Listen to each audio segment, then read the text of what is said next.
All clear? Thank you, guys.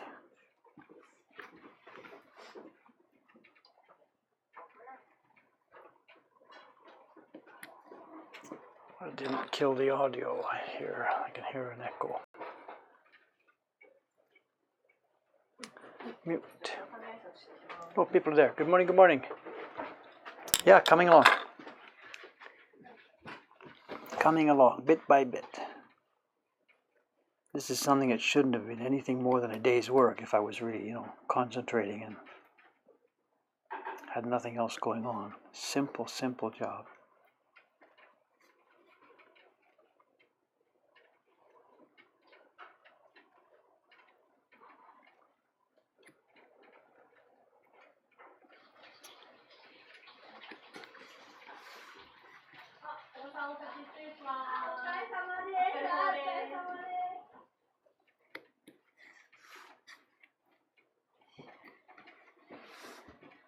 You done, are you? Yes. See you when? Next week, is it? What's Thursday? Next Thursday, okay. Thank you again. Thank you. I took your job there today in the print party, I guess, if I'd stayed out. I think it was important for me to do that one too, that particular gang of people, I have to get used to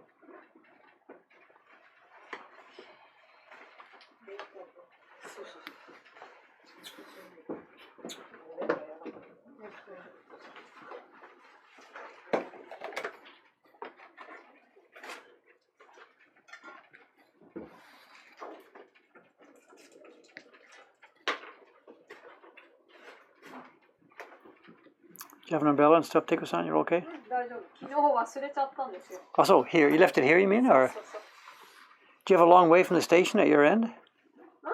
At your house, do you have a long way from the station, or? あ、昨日雨で大丈夫でしたよ。So. 降ってなかったから。今日はね。 What do you do? Do you walk from the station, or is it a bus? What's the? もうだね。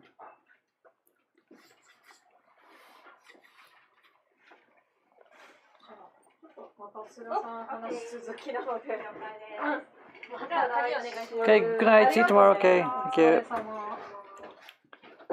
旗とか全部入った？入れてくれてる。 Okay. ありがとう。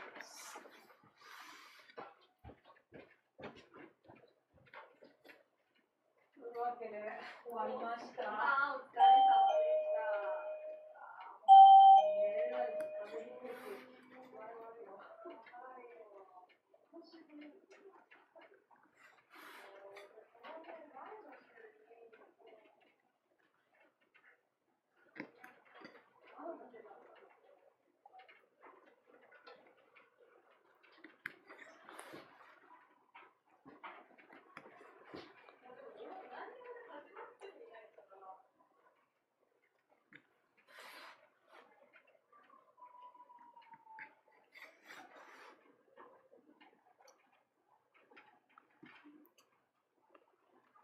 These tree branches on this thing, it's going to be very much a two-stage process. They're really distressed carving. If I put something in here to see, the lines are smashed and bashed intentionally, to make it look like rough brush drawing. There's gaps, places it doesn't appear. All these things, it's heavily, heavily distressed. I can catch some of that at this stage. I'll sort of cut with a bit of a wiggle and roughly here and there. But there's no way I can see it at this stage. So I'll cut the shapes and the lines and the outlines of the things here. And then once it gets to test printing, have a look at it and then smash it up. Literally, just take my knife and start bashing and smashing and distressing it. To get it to the right feeling.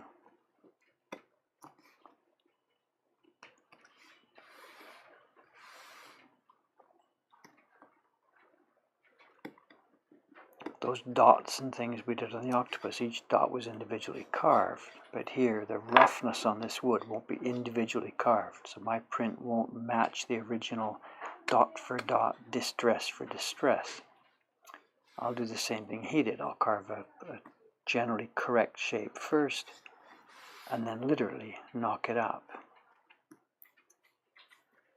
So it's the effect we're after rather than the exact position of each tiny dot in an identical position. Now here, this will be roughed up and knocked out later after I've done some testing. There's a gap here too. We don't leave that gap at this point, just cut the branch shape and then smash it up. Ends up with a much more natural feeling. It's also much faster than carving all these tiny little distress points.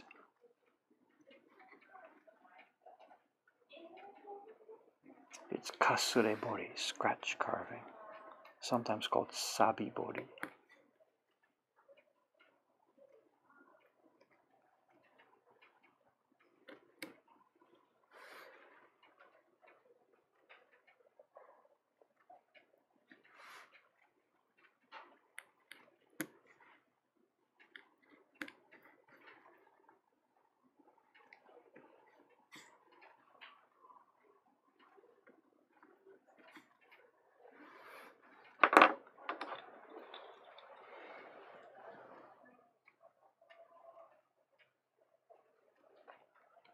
It's still good mornings, good evenings, is it there? So it's a rainy day here, a rainy evening here in Tokyo tonight. It's been a mixed day in the shop. It's been busy for print parties and interesting people doing parties, but the shop itself has been quite quiet.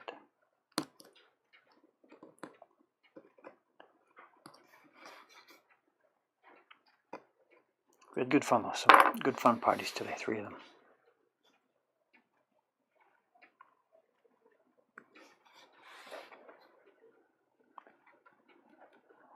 It's so easy to make it happen. You know, people are already here. They're already primed to have a good time. You know, they're coming up the stairs. They're already ready to enjoy themselves. You know, all we have to do is what's the expression? Not screw it up. You know.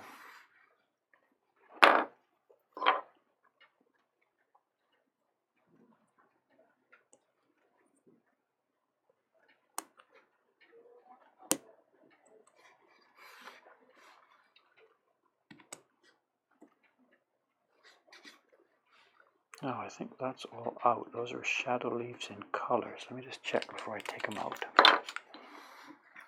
Where am I here? Yeah, those 2 leaves are going to be orange and green. So all I leave here is the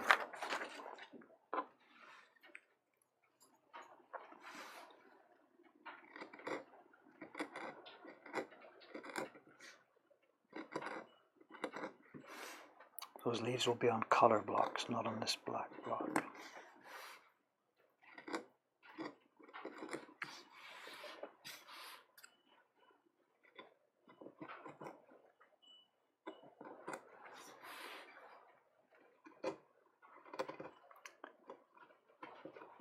For the past couple of days, this owl block has been sitting here on my desk, and anytime people finish a print party, whatever, frequently they ask, you know, can we see your bench, your workbench, or whatever. So they come to the back here. I have to make sure I keep the octopus block parked out of sight because, you know, kids and stuff, whatever, come through the room here. So recently I've had the bench with this owl block on it, and this image has also been here. It's you know, just a printout, one of those versions that are on the net. And it's the version, I think it was at the Honolulu, I can't remember, but it's the one that's printed really roughly and badly with this grotesque, scratchy feeling on the background. And everybody, and I mean everybody, without exception, who has come in here and saw this on my bench has said, oh my God, that's so beautiful. Look at that beautiful blue background with those lines. And I sit there and I listen to this and and whatever, it's what it is, you know. My particular personal take on an ukiyo-e print, of course, wants to look at them as perfectly made as possible. Just some random person around the world, it doesn't matter. They look at it as with no preconceptions about what's good or bad or what's well made. I'm not being sarcastic here. I'm not saying like these people are stupid, they don't get it. I'm pointing out they don't have any specific knowledge of the history, so they just take it at face value, just as they should, whatever. I'm not trying to point out that I should train these people to learn and think of this as a bad print. That's not my point. It's the lesson is for me to try and remember that, Dave, people are not looking at this as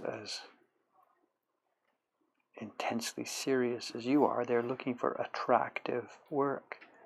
And attractive is as attractive is. It's different to everybody. So, there's a split branch partway through that. So, and a hook at the end.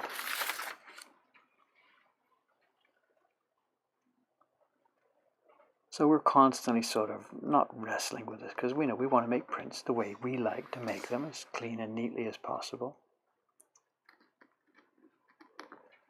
But then we hear this sort of story that it's okay if it's not printed smoothly, people are still happy with it, And both things are true, at the same time. So for the most part, we're going to stand by our guns and print it, the way we think it should be printed.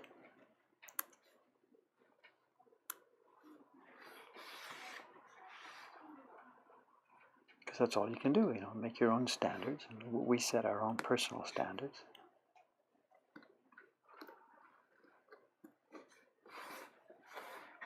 But it shows you how, other people who are maybe not trying to make it as nicely as we are, it shows you how they can get away with it. Because the general person out there doesn't really know.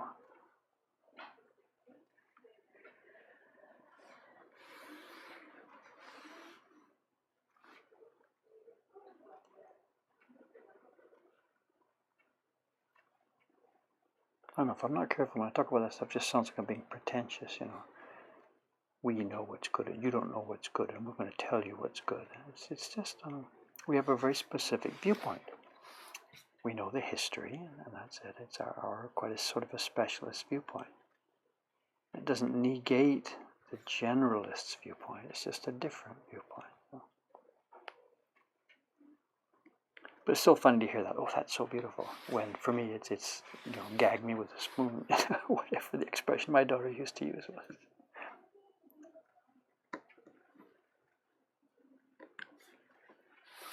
Okay, where are we here? What's the line?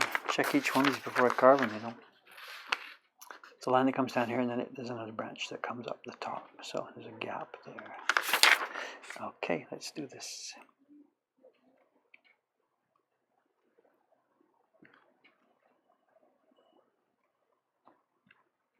This is going to need so much disresting to make it look good.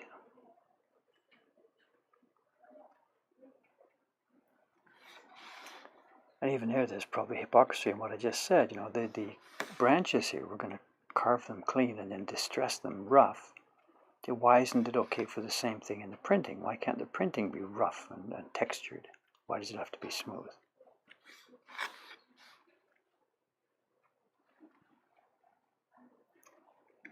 Good question.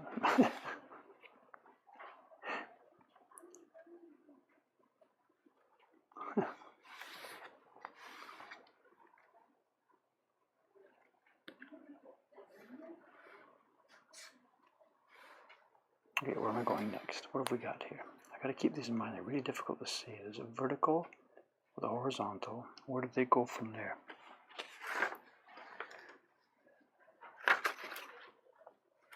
They go nowhere. There's a vertical and a horizontal, and they both end. I think those are in or out. I don't know.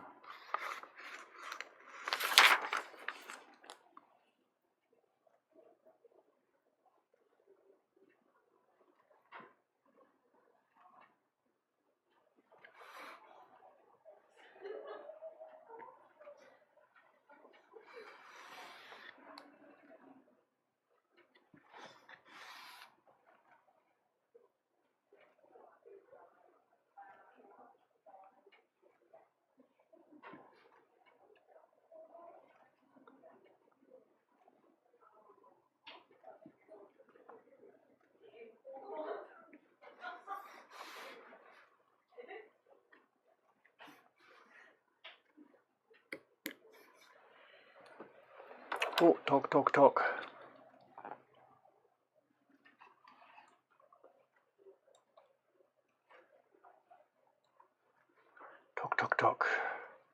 this. Wow, too much to follow. Sorry, guys.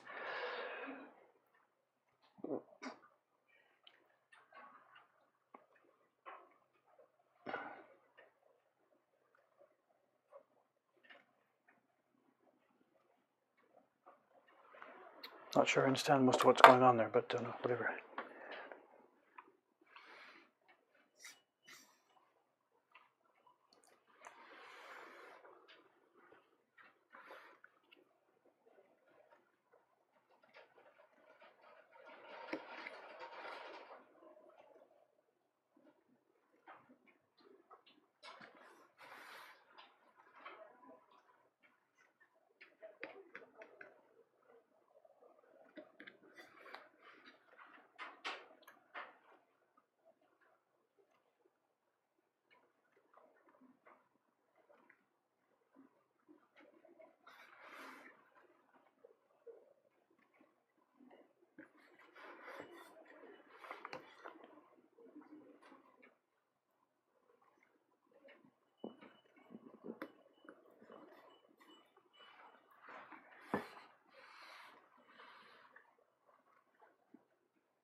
I think that just ends there. I'm not quite sure, but I think that's that.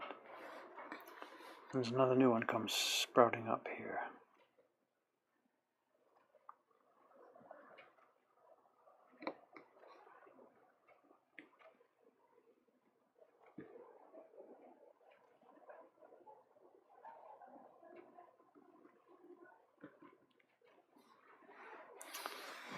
Now, before I cut this, let's identify which of these leaves are black and which are colored. There's 4 leaves here.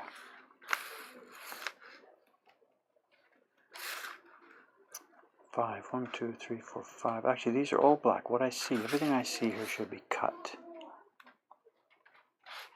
Okay, just adjust them later, but they all should be cut, shaped. Height.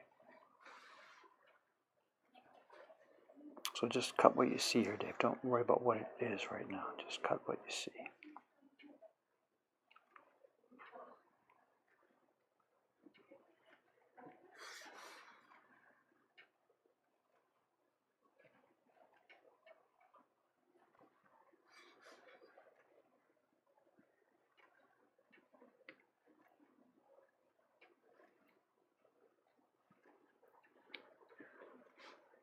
Very rough.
Be careful, be careful. If I go too deep there, it'll split for sure.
swords and steels. Is that the conversation there today?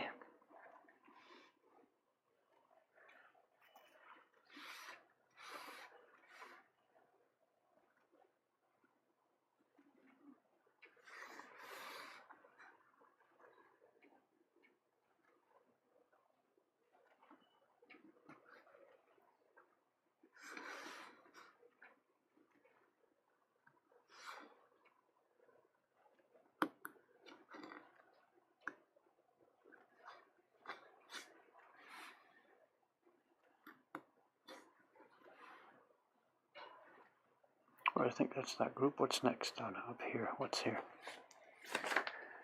Green leaves, which came through as black on the copy here. So these, what is it? Much harder to see. Look at this.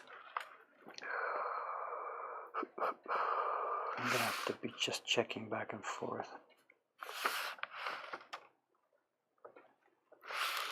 Okay, first step, I've got what I see here. Up to that point. That's a blob. Okay. Right.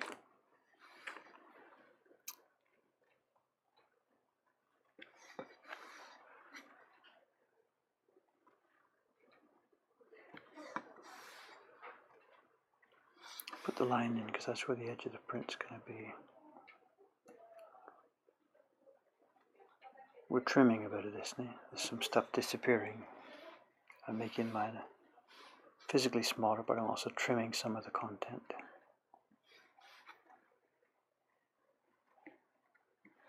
No poem, no artist's name.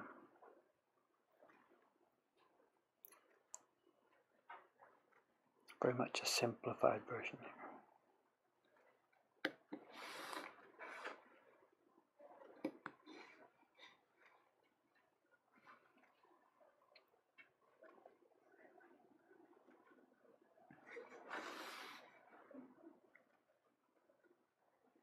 Wiggle, wiggle, no straight line here.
There's a line here, borderline. There's not going to be a borderline on this print. This is just simply to show me how far I need to go. This print's going to be the border of it will be determined by the blue of the background block.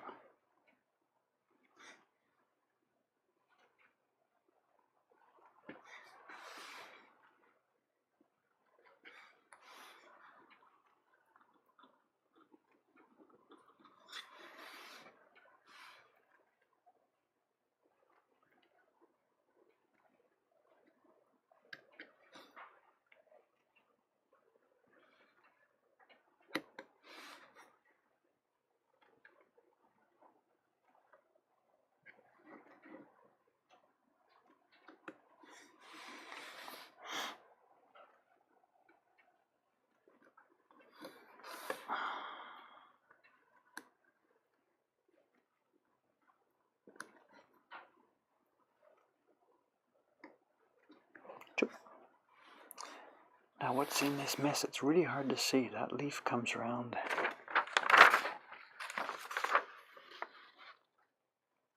It's really, really ragged. A torn leaf.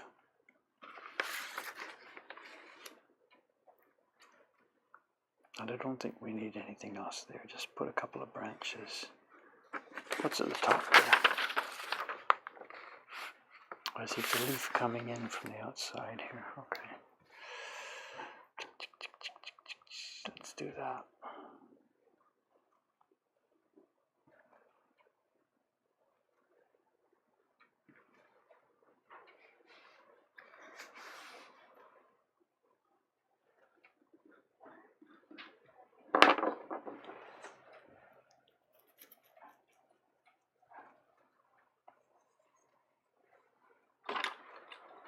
What's this? Any alternatives to Gampi transfers for a beginner?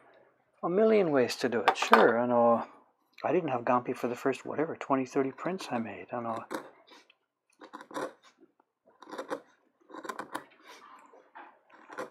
It depends whether you're talking about an original picture you're drawing or whether it's a reproduction of something you're making, If it's a reproduction, then you need some kind of way. You can either photographically do it onto the block or have it on a different kind of paper that isn't Gampi, paste that down, or draw it, trace it. Most of the Western people doing simpler Japanese type woodblock prints trace it. They make a sort of sketch or drawing of what they want to do for a print, then get a piece of carbon paper and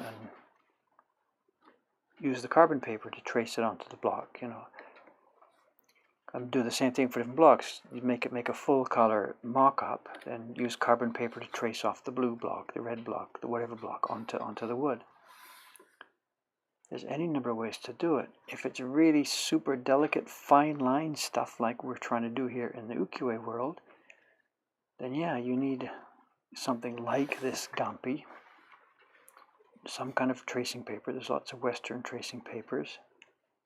Thin paper of some kind, relatively stable, that will paste onto the block, and ideally face down. Or you have to start reversing your image and stuff like that. When you paste it face down, you have to worry about image reversal. It just comes in naturally. So yeah, don't worry about Gampi, whatever, draw it, anything. Draw it, trace it.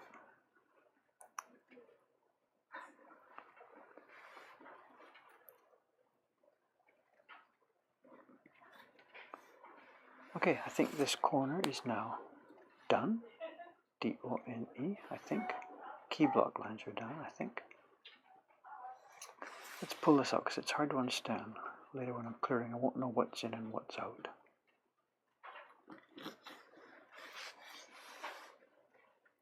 Okay, let's move to somewhere else. Let's come down the branch here.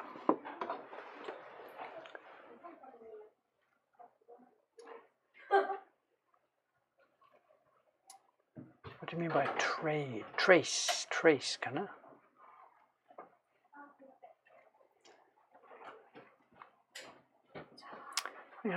I've been listening to you guys chat, and if I was being careful, I think the people on the stream here, they can hear that there is somebody talking, but they can't hear what you're saying. No, even I can't tell what you're saying. I can hear that you guys were talking there. No.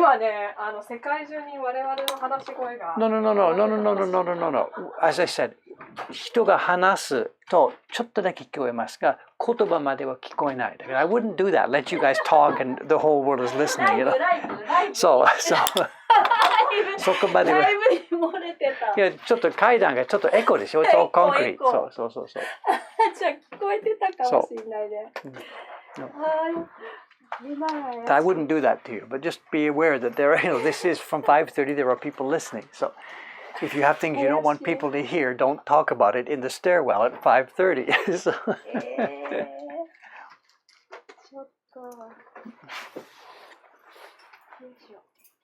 I did it the other day, ね。先日。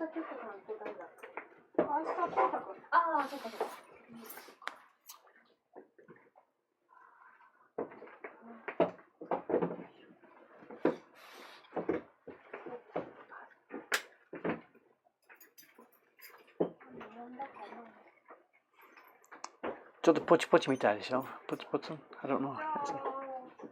Okay, girls, good night. Thank you very much. 明日ですか、杉さん。違う？来週？明日来ます。明日、okay. はい。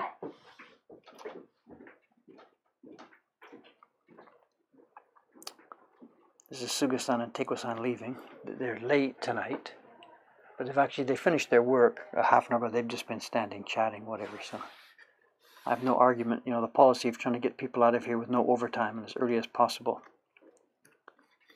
I don't think this counts, they were just chatting, so.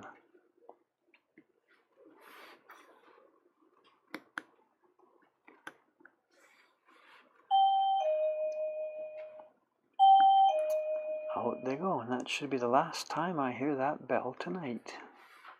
If it rings again, I know the mice are getting a lot bigger than I thought they were.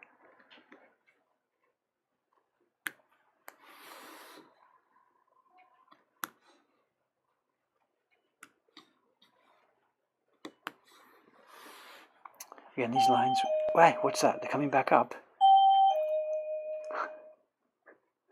What is she doing?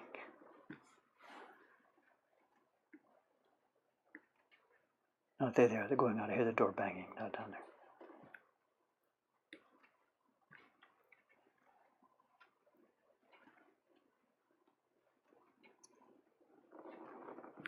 There's going to be a lot of distressing here. This tree, it's way too neat and clean at this stage.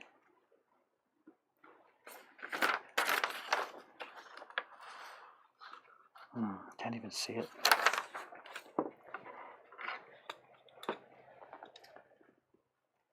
What have we got? What have we got?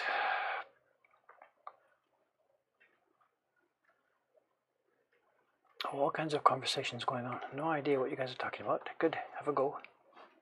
I'll read later.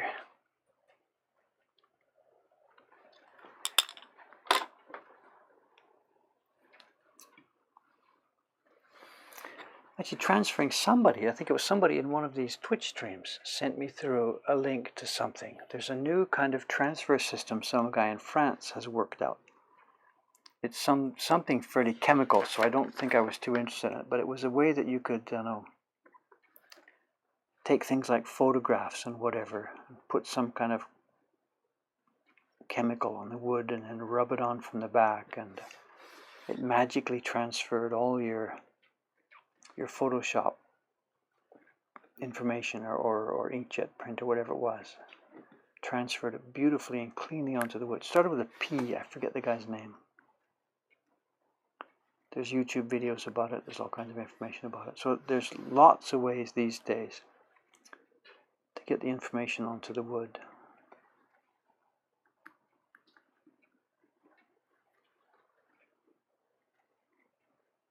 How's that for a hint? It begins with a P, something from France, transferring an image onto wood.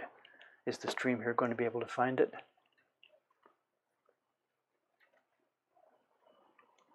I don't know about chemicals. I just watched the guy's YouTube video, and he wears these rubber gloves when he's doing the stuff with the compound that he made. So I don't know if it's dangerous or not. I don't know.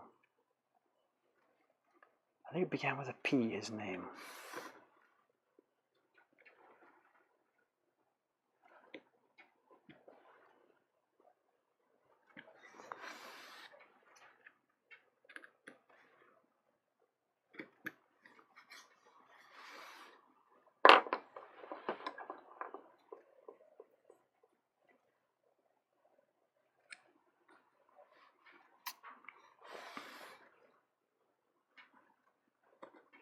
Wrong way.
Is that the one I'm half-heartedly trying to remember? The guy's name, something? Some French person. No way I could remember the name, not enough information here, but...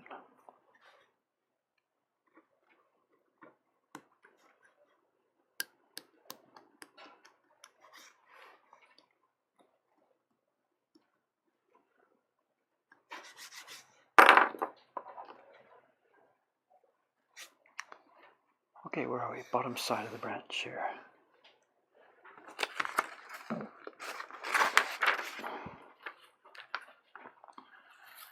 Lots of scratch carving here. It's going to be fun.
Yeah, that's the name, I think. So. Good or bad or dangerous, whatever, I don't know, but a lot of the people in some of the printmakers groups, the Baron Form or whatever, that I have been a part of, they're recommending this, you know. And for me, I'm fine. I'm stuck with this, and I'm sticking with a Gumpy. That suits me very well. It just fits my needs perfectly. But I think many people are working in like Photoshop or something, so they've got an inkjet printout or whatever that they want to then transfer to the wood. So I think that method was being touted as being useful for that. But I don't know. Chemicals and stuff, I don't know. No idea.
Okay, I think that corner of it now is all done, I believe. All those leaves, I think, are done. Some of these leaf shapes are green, some are black. There's brown ones. The black ones are staying. That's done, that's done, that's done. Okay, down to this corner. And this is fuzzy and difficult to see what's going on. So let's attack it. In the original, some of these leaves are reddish. And they've come through my copy as sort of a grayish black. So I've been semi-lazy here. I could have taken this thing, traced all over it first, and then pasted down a tracing. But I just did a shortcut, just made a gray copy of this and pasted it down. And now I'm going to pay the price. So let's start with an easy part. That's all black. Those are leaves, very distressed. Let's just do this corner first.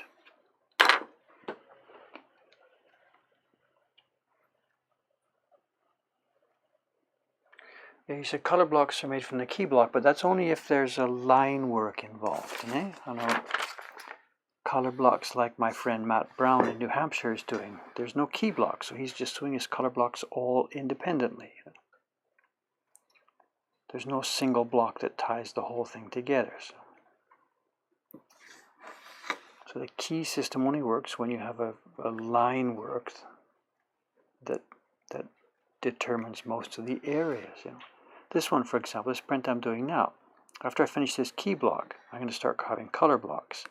Okay, where do I carve the moon? There's no information on the key block that will tell you where to carve the moon. Where do I carve that orange leaf? There's no information. So this isn't the kind of print that everything can be transferred from the key block. In fact, not much can. The only thing I'm going to get from the key block is the brown that has to go behind this branch will be roughly identified. All the leaves will need to be drawn separately. The coloring on the owl, I can sort of get it from the key block, but it doesn't match. There's no lines that outline it. The moon, as I said, the background, where do you draw the background to? So even this one, this is, although it's got a key block in the sense of there's a black block, it's not a key block in the sense of it's going to outline where everything goes, like the octopus print did. The octopus print, all the shapes, all the tentacles, all the rocks, all the anemones, all the shape of the woman's arm are on the key block. So that information is going to transfer. But on this one, no way. You need another source of information for your color blocks. So for example, if we were doing this print, if this was a colored photograph or a colored drawing or something, then there's a few ways to do it. Get your block that'll become the blue block, put carbon paper down, go over here with, the pencil and make the carbon paper transfer. Or use that, French guys, whatever, and put the whole color image onto all the blocks. And then when you're carving, keep in mind, this is the one that's going to be blue, so carve the relevant shapes on that block. For the next one, keep in mind, this one's going to be red, and do it that way. So it's another way. Put the whole color image onto every piece of wood.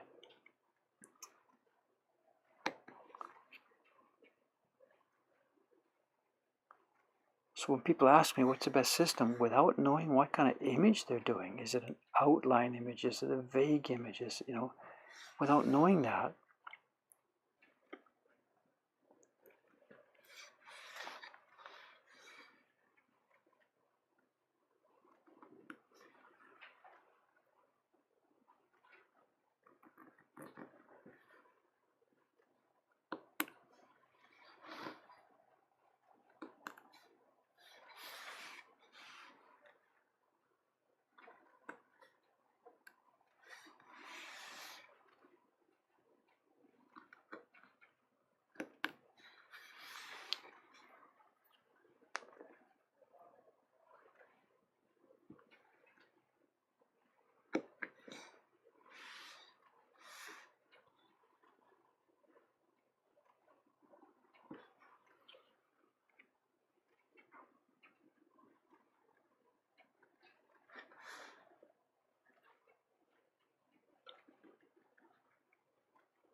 it's suddenly quiet here. It's been a busy, busy day in the shop,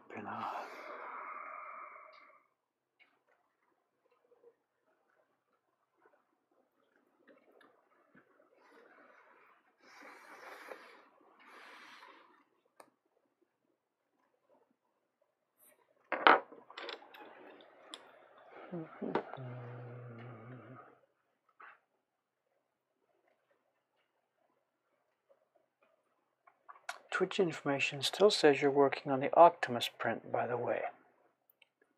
Well, I am, but what do you mean by Twitch information? Oh, Twitch information. There's the channel page.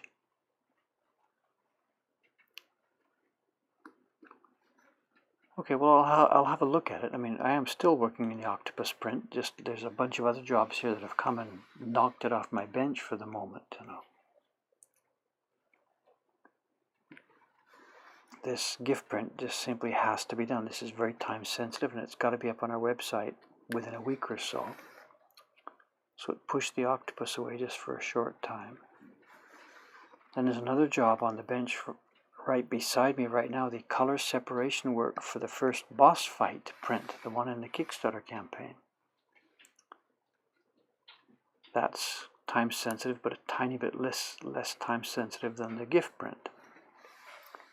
And coming up soon, right behind that, is the New Year's image, New Year's card, which has got to get going pretty soon because we need to make a ton of those. Then what's also time sensitive for me is YouTube. I've got to get another new video up on YouTube, otherwise their algorithm is going to think I'm dead or something.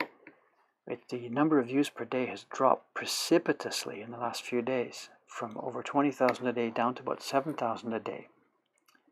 And it's probably, or partly at least, because I haven't done anything new, and I think that's the way the YouTube thing works. You've got to keep feeding it. Once you've got that monster going, you've got to feed it and feed it. And if you stop feeding it, it thinks you're yesterday's news. So even though most of our YouTube visitors are people who are watching older videos, YouTube doesn't do a lot of recommending unless there's new stuff going up on the site. I don't know how their algorithm works. Nobody knows, but it seems this. If I don't keep busy, it drops. And it's so important to our business. What am I doing here? That comes down where? That comes down as a leaf or a branch. That's independent. Okay, I get it.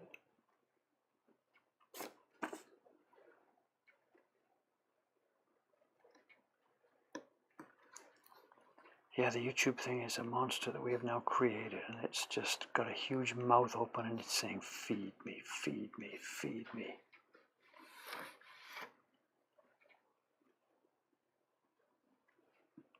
And it's yes, master, yes, master, yes, master. So let me get there sometime tonight or tomorrow, I don't know. My YouTube work has, if that's the right word, suffered. The YouTube planning and stuff has definitely suffered because these Twitch times are times that I used to use for, other work, including YouTube planning. So I've got to have to be really careful that I don't, hurt that part of our activities because of this, A huge benefit from this streaming is that it's brought me back to the bench and I'm getting work done. But it's also caused me to neglect YouTube.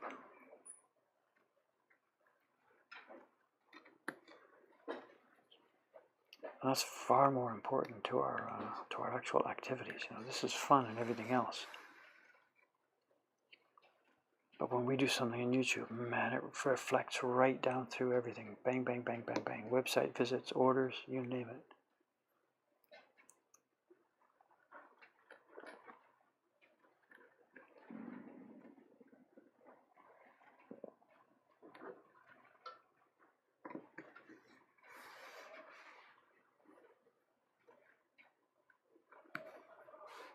Distress leaf.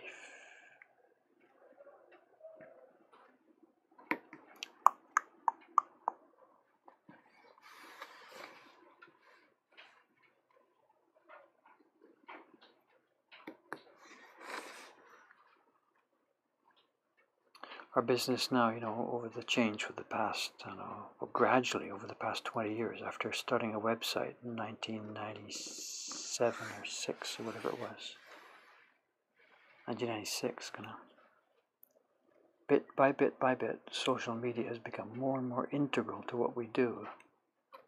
And now it's kind of unthinkable. We couldn't really exist, I think, without it. So.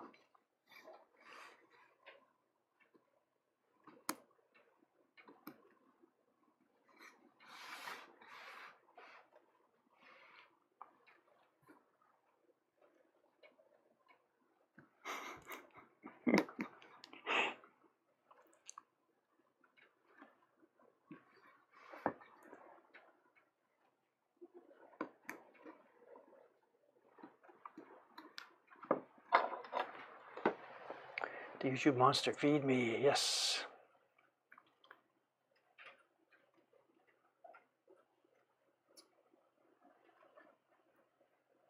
Yeah, YouTube streaming, I don't really know. I know YouTube does a streaming, but it's really not known as a streaming platform. And when we were sort of thinking about getting into this over the past couple of months, YouTube has now been steady for me. It's been good for me for some years now, 5, 6, 7 years. It was a dabbling experiment at first, and it's become very important to our business. But it's not known as a streaming platform. I mean, Facebook has streaming too, but give me a break, And Twitch seemed to be, when I investigated around, Twitch seemed to be a solid, professionally organized, I mean, whatever. To speak about streaming is number one. To speak about Twitch, so whatever, just go for it.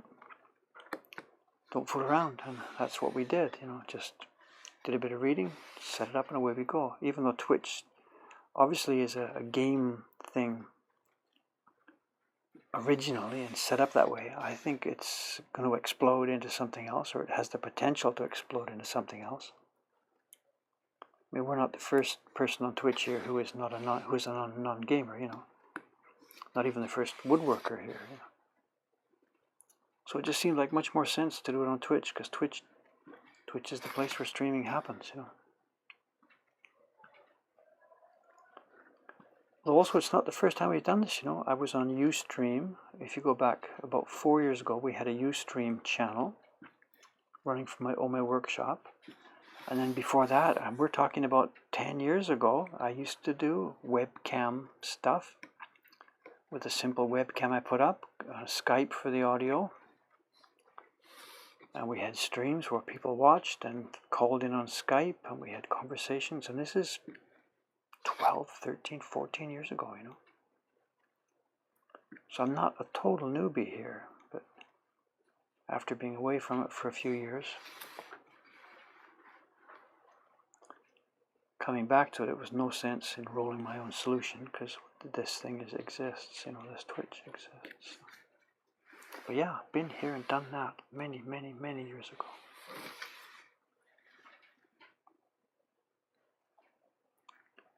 There's a really distressed leaf, and again, just the gross shape of it now, and do all the gentle distressing later, banging each corner and putting in the scratch carving.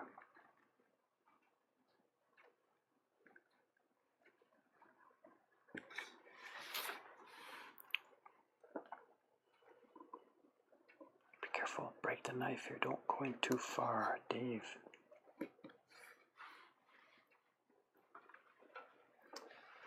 I think gradually too I've wandered out of my light zone. That's why it's a little bit dark. Let's get back into it here. That's better. Move the camera. Yeah, look at that. Chuk, chuk, chuk, chuk, chuk, chuk, chuk.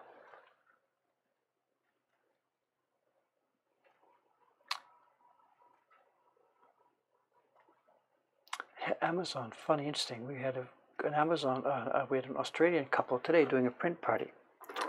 And the conversation was exactly this point. When is Amazon going to open in Australia? And they were expressing both sides. They were looking forward to it to make their shopping easier. They're afraid of it in case it starts to destroy local businesses.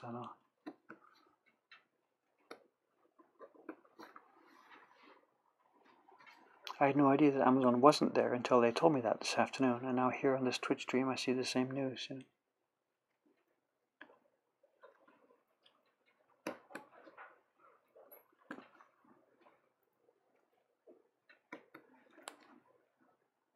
I have very mixed feelings about that. Of course, same as everybody, I use it. The convenience is astonishing. But then you go around the local shops and somebody's closed and somebody else is closed, and you realize the reason they're closed is because I didn't patronize them. I bought my stuff on Amazon. So once you go that route, you're in for it, because the local little places where you can see the stuff and feel it and touch it and taste it, they're gone. So I don't know, I really don't know.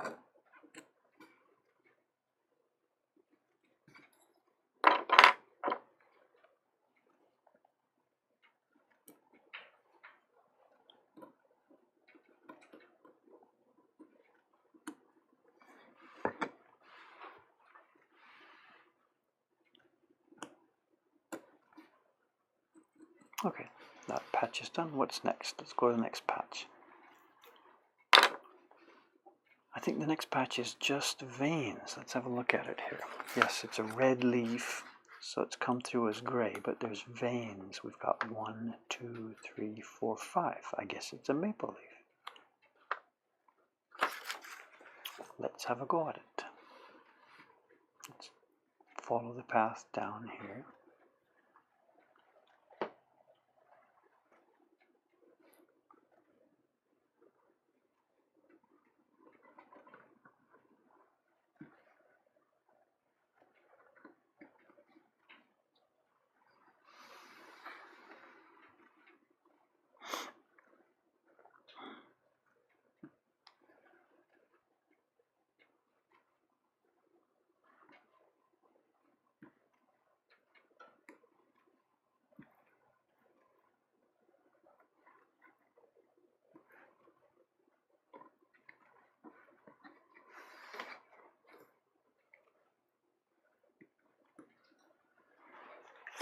Okay, here we go. Here's the stem.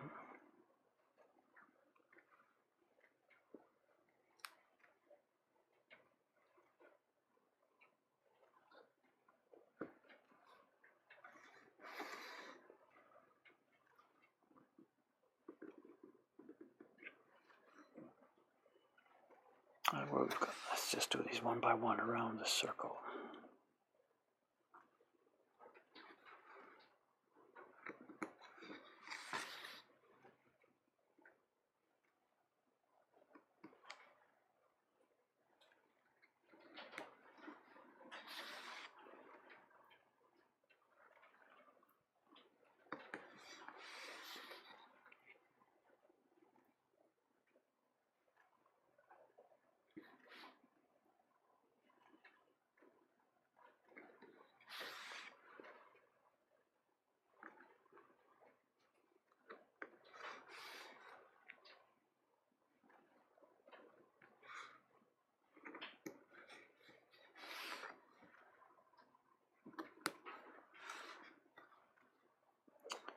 This one come. Oh, it's quite a fat one right at the top.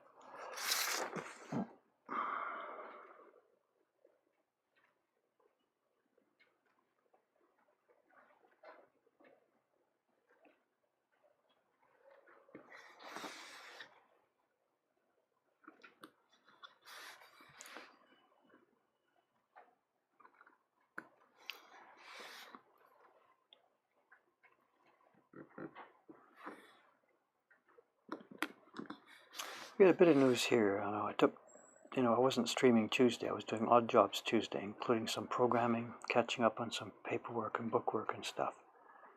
I've been trying to catch up a bit of the bookwork, getting ready for our new manager starting in a few days. Look at that, my God, it's a few days. He officially starts October 1st. But he's got some commitments to his old job. He was working with tour groups, and I guess there's a group of 170 kids or something coming in the first week of October. So although he's no longer an employee for them anymore, he's actually my employee from the first of the month.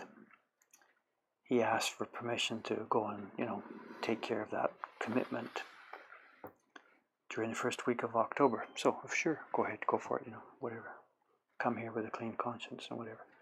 So the new manager starts, I think October 5th or 6th is the first day he's coming in. I keep saying manager, I know. We're sort of defining the job in that sense. But how we're going to share the work between myself and him and Aoyama-san,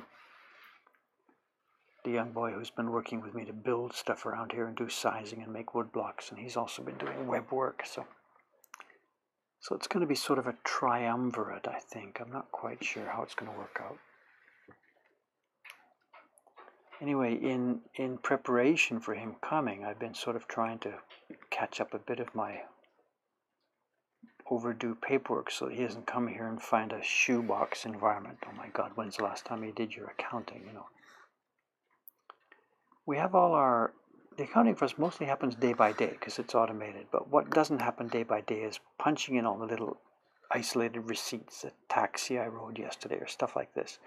Those tend to go in a stack and get looked at month by month. So all our online bookkeeping happens automatically every day, but the receipts and stuff don't get tabulated daily. So we don't have a profit figure every day, but we do have a revenue figure. Our system is totally automatic, and anytime I open the computer screen, I can see what the revenue has been, how our income has gone. And tomorrow, it seems, we're going to hit a milestone. I tried to figure this out yesterday, and I had the result a day early. Tomorrow, if it's a normal day in the shop, we will pass last year's revenue total. And it's September whatever it is, it's September the 27th or something. I thought this was going to happen yesterday, but I had a miscalculation. I'd missed some Patreon revenue. So I did the calculation wrong. So I thought it was happening yesterday, but no, it's happening tomorrow. And we're going to reach the same total we had last year. And we'll reach it tomorrow in September, with the 3 biggest months of the year, October, November, December. I think it goes all the way to the end. The 3 biggest months of the year are still in front of us.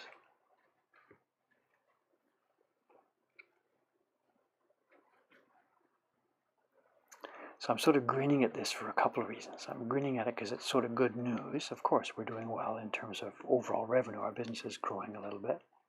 But the other cool thing about this is, this is a little evil. Please understand, I'm not totally serious here. And we've got this new guy coming in who's going to be a sort of manager and come and help us. And if he was coming in at a time where we're having a slump, we're not doing so well, you know, how's it going to go here, and what are you going to do and help us get this back together, then no matter what he does, it's sort of going to help.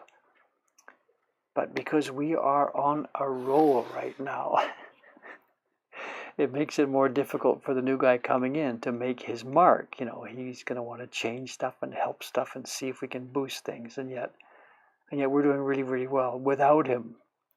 I'm laughing when I say this because it's not his job. He's not coming in here to help do that sort of stuff. But I'm just giggling a little bit in that, you know, at the end of his first year, how did you help us increase sales? Didn't do much, did you? You know, it all happened the year before you came, you know.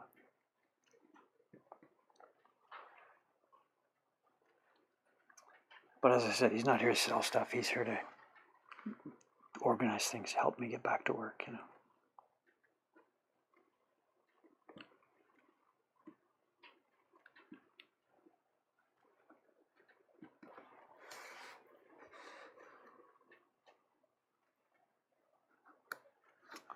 So we'll see how it goes. Hopefully he and I will comfortably and without too much stress, we'll be able to figure out a good divvy up of the work, you know, what's his job and what's my job and stuff like that. I've got to remember how to let go. It's the same thing. We've had this before with other employees here with Aoyama-san, you know.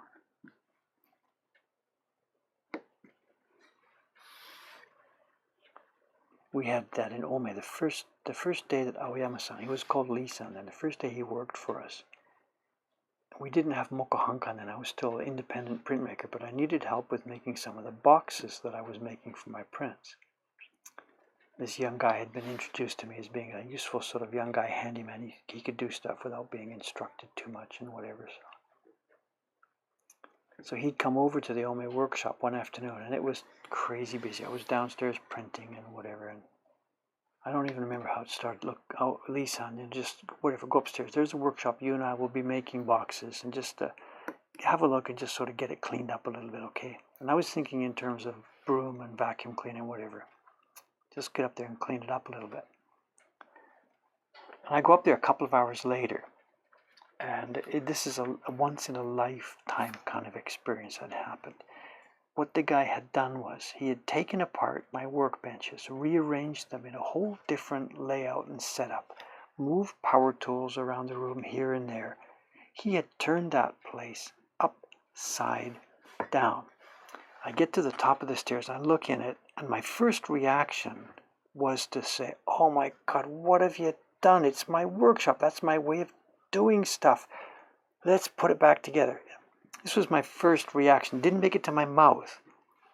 But my first reaction was, oh my God, you've interfered with my life so much. You don't move a guy's workbench around, But I didn't say that because as I realized before I said it was that, holy crap, look at this.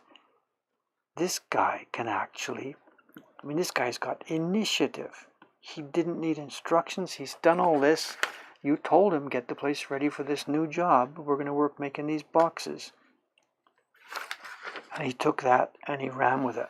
And I realized as I was standing there looking at that mess / wonderful job, mess in terms of changing my life, but wonderful job in terms of we now have a new, clean, ready to go workshop.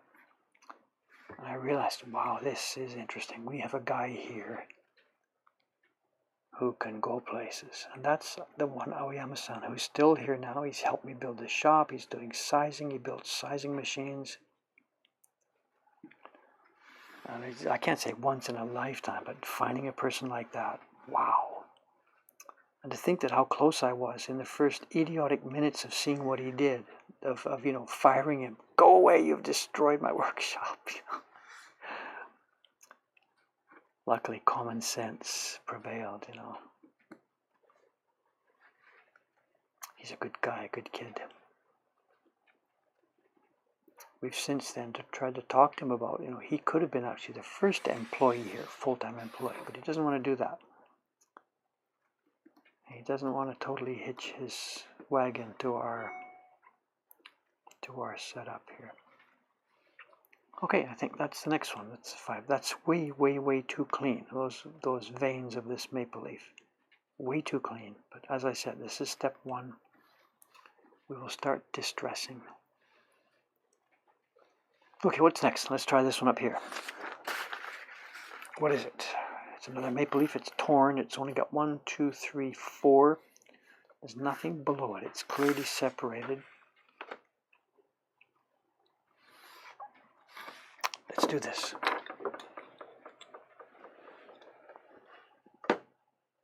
Questions? I'm sorry. Questions. Holy crap.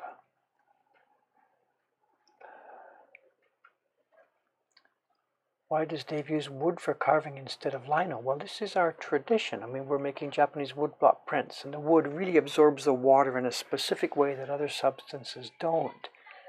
In other words, how can we say this most clearly? The goal isn't the piece of wood here. The goal is there's a thing called, here I've got one. The goal is the thing called the Japanese woodblock print, and this is Final Fantasy. It's not a Japanese image, but it's a physical thing that came out of the 300 years of Japanese tradition, a certain type of paper, a certain type of way that the inks blend into, the pigments blend into the paper. It's this object that is our goal. So given that object, there's a certain number of tools and materials that surround this that are required to do this. If I had linoleum, as I think somebody was suggesting here, water doesn't sink into linoleum. You need oil-based inks. Oil-based inks sit on top of a piece of paper. You don't get the effect that we're looking at here. So long story short, there's a genre which we're working in. Some things as part of that genre are non-negotiable. The washi, the way the pigment blends into it, the particular type of wood we need to do that, the barren particular tool which rubs it in a certain way on the back. This is the core of what we do, and it's the non-negotiable core. Within that, we can do things like this. We've taken a piece of wood, and it's cherry, but we've laminated it with a plywood middle. to us, this is a negotiable part of it. The cherry surface is just identical to making this print. The fact that it now doesn't warp and doesn't split because it's got a plywood core, that's something I'm willing to negotiate on. So all of the things involved in our work, every tool, every pigment, every supply, every material, all goes through this question: what's better, the old way, or can we try and do this with a bit of a new system? And it's not set in stone. We're doing this all the time. You know, I've had in the stream, 2 days ago, David, do this with a laser. You can cut it much easier with a laser. It could be done with a laser, but that's part of our non-negotiable core. The way I'm spending my time on this planet is learning how to use this knife and use my skills and develop it to be able to create a result that comes from this particular combination of materials and tools and techniques. Always, I give a 1,000-word answer when a 1-word answer would have done. I don't like lino. Whatever, I don't know. We're using pigments. We're using, you'll see it when we get to the printing. We're using powder pigments, mineral pigments, ground and blended with moisture, water on the block. How are we doing? I'm starting to get a bit hungry, but I think, where are we? Let me finish this next maple leaf here. My stomach is telling me I think we're overdue already, but it doesn't matter. I don't know. Let me finish this maple leaf. The veins of this maple leaf. Again, sorry if I haven't been able to look carefully at the conversation and discussions and stuff there. Excuse me. It's just, I know, just not possible here.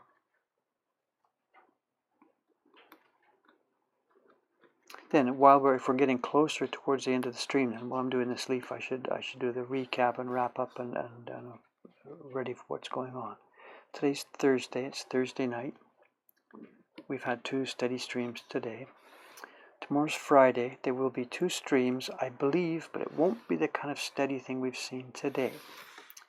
Tomorrow, Aoyama's coming. Aoyama's son is coming, the young man I just told you about, and we're booked. He and I are booked for a sizing session. To do sizing, we're going to size the paper for the next group of Heroes prints. We've got 100 Mario Karts being run next week. And also the sizing for the paper for the next group of Great Wave prints.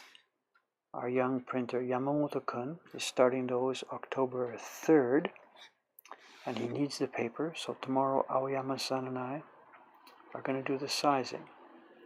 And we have a date to do this upstairs, and we'll be doing it 2 ways. This is happening Friday afternoon. We're going to use the sizing machine that he and I have built. We're going to do the sizing for the Ukiyo-e Heroes paper.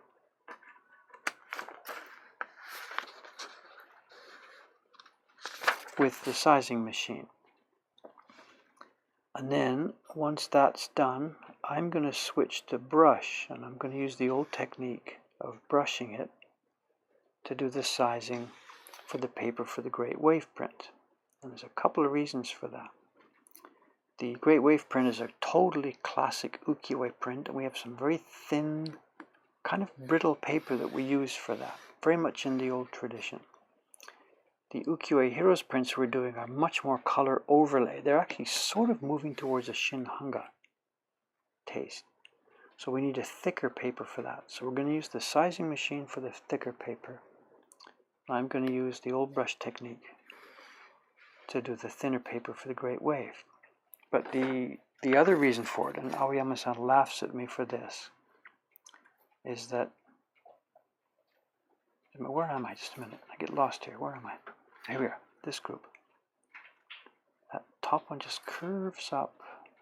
Bottom one is up, okay. Sorry, sidetrack. And I want to do them by brush because I don't want to lose my ability to do that. And if we just start using our new sizing machine all the time for all the jobs, I know exactly what's going to happen. A year from now, a couple of years from now, something's going to go on, it won't work for something, and we'll have to get out the brush, and I won't remember how to do it. So I want to keep my oar in. I want to keep good at this. And he just says, forget it, let it go, that's gone, that's history, and I don't want to do that.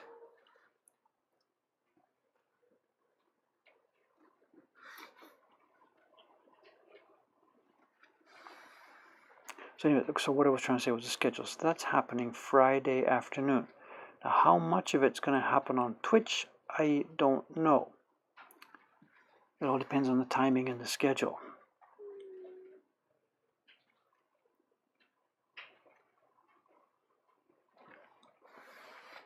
So perhaps by the time the stream starts around 5:30 or so, once I'm out of the shop and upstairs, he may have already finished his machine part of it and is waiting for me to do the brushing, or he may still be busy with the machine. If that's the case, then I'll just put the camera on and we'll start shooting him. So you'll see some machine sizing. But from where I stand right now, I can't tell. Anyway, that's Friday afternoon's session. So Friday morning we'll be carving, finishing off these leaves, I think, because I won't be finished tonight on this.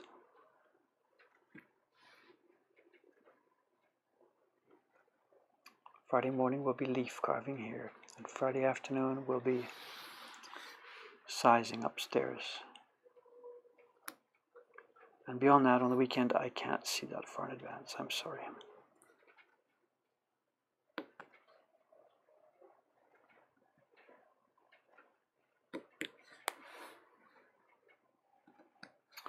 That needs distressing too, but I really can't see it at this point, so.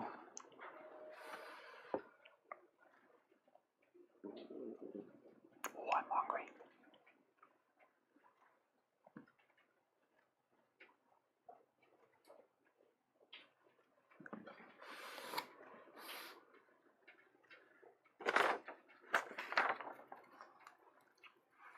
What's this one? Just a curve with a blob at the end.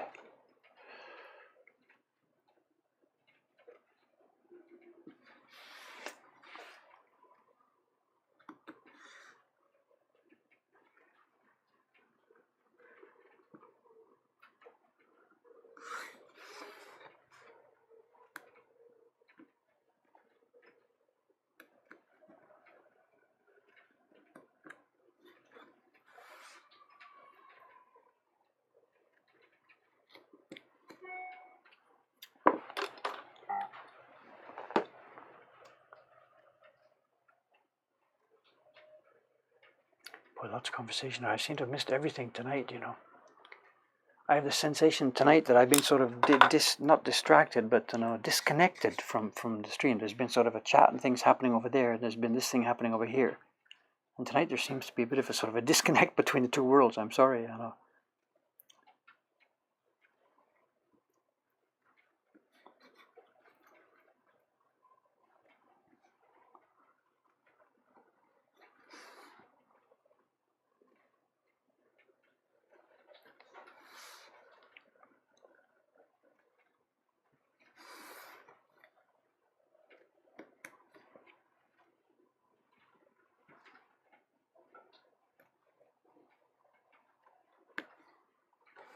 Okay, let's get this last one. How does it end? I can't tell. What does it do? It just goes straight up. It's got a split in it. I see. Okay, back down.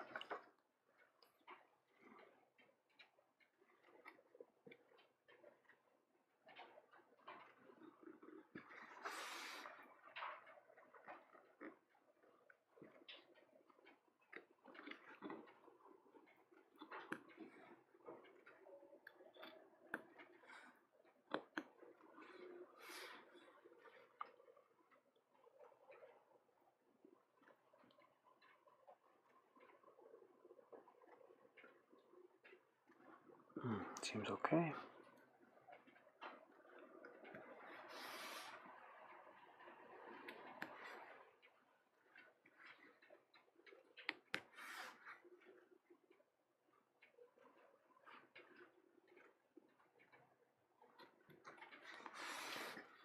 Ha, look at that too, something else I just noticed. I wonder if nobody else picked that up. Carving this leaf here.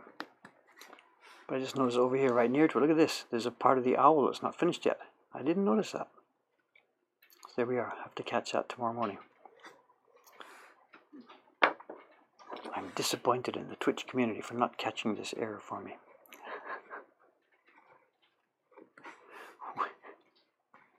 We had one the other day when I was doing the color separations. I know I missed part of whatever, the green color for one of the yokai, whatever.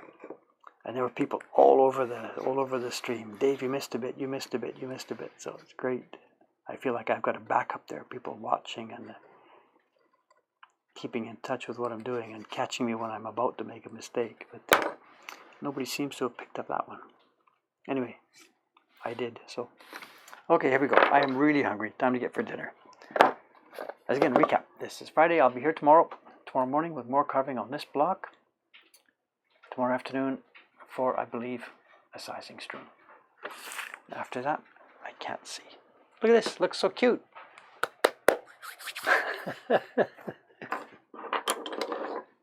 What's for dinner tonight? I have no idea. Maybe I might go to, what day is it tonight? 7 o'clock on Thursday. I might go to Marugoto Nippon. They've got a cafe on the 3rd floor. They do an Okinawa, they call it Okinawa food. It's called, it's originally, I think it's Spanish or something, Rokomoko, I don't know. But some Okinawa people got a hold of it. And it's great. A bed of rice with a sort of bit of a hamburger thing on top. And there's some salad all over the top, some nice greens, fried egg, avocado around the outside, and they do a nice vinegar, whatever. Japanese food it's not, but it's nice and tasty. Okay, I'm off. I'm out of here. I'm talking too much again.